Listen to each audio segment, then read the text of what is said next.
Why being born as Jay-Z sucks. Imagine being born and instantly winning the game of life. Unlimited money, global fame, respect, power. Sounds perfect, right? Now imagine that this win happens before you even get a chance to be a normal person. Your name is Jay-Z, and congratulations, your life is over. Not because you failed, but because you succeeded too hard. Jay-Z isn't really a person anymore. He's a brand, an industry, a cultural monument. Every word he says turns into a headline. Every move gets analyzed. Every silence gets interpreted. He can't post a random thought, fail quietly, or disappear for a year because he doesn't belong to himself. He belongs to fans, media, critics, and the entire history of hip-hop. And the worst part is that he's expected to always be Jay-Z, 24/7, with no breaks.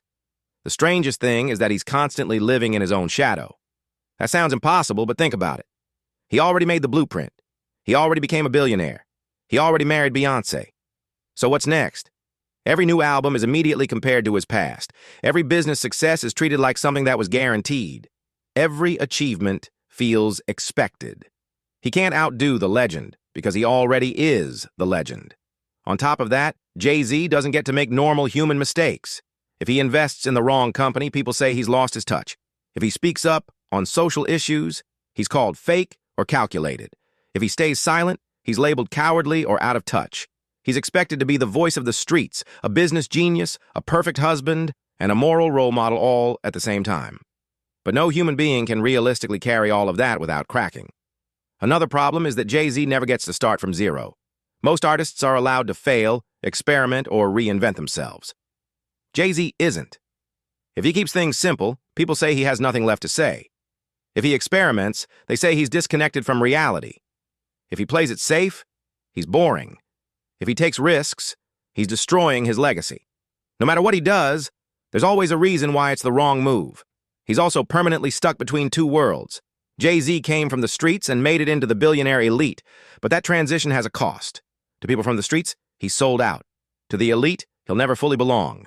He exists in a space where he's always slightly out of place, and that kind of isolation doesn't disappear no matter how much money you make.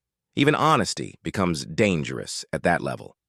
When Jay-Z tells the truth, it turns into a controversy.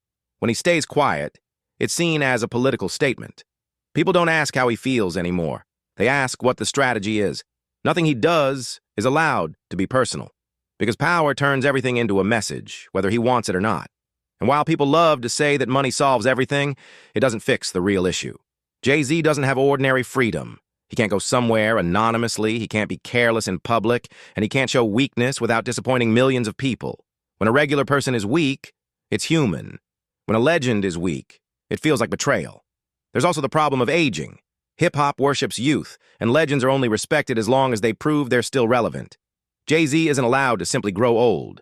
Every appearance, every verse, every move has to prove that he still belongs in a game that constantly wants newer, younger faces. Aging for a legend isn't natural. It's a constant battle. And finally, there's the exit problem. Jay-Z can't just walk away. If he retires, people say he's running from competition. If he comes back, they say he's greedy or desperate. There's no clean ending when you're that big. The story doesn't belong to you anymore. It belongs to the audience. Being Jay-Z means never being ordinary, never being enough, and always living up to a myth that can't be satisfied. Millions of people dream of becoming Jay-Z, but nobody thinks about what it's like to be born inside a legend and carry that weight for an entire lifetime. So yes, being Jay-Z is success, but sometimes being a legend is the most luxurious prison there is.